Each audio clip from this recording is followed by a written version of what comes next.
இன்னொரு திமுக எம்எல்ஏ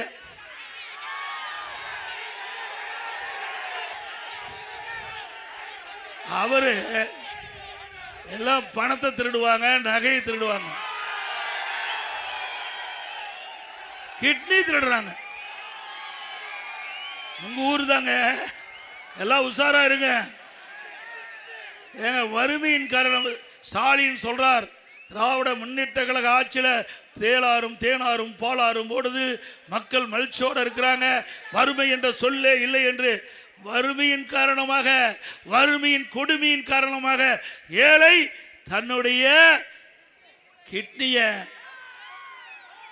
அவர்கள் பணத்தாசை காட்டி வறுமையை பயன்படுத்தி முறைகேடா கிட்னிய எடுத்திருக்கிறாங்க.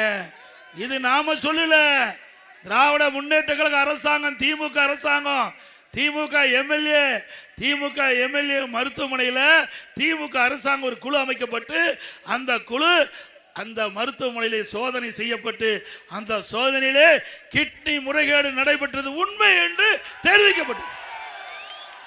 அதன் அடிப்படையில் அந்த புரோக்கர்லாம் கைது பண்ணிட்டாங்க.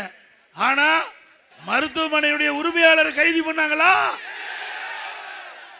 அண்ணா திமுக ஆட்சிக்கு வந்தவுடன் இதை முறையாக விசாரிக்கப்படும், சட்ட நீதியாக விசாரிக்கப்படும். இதில் தவறு நடக்கும் பட்சத்தில் எவ்வளவு பெரிய ஆளா இருந்தாலும் அவர் மீது உரிய நடவடிக்கை எடுக்கப்படும்.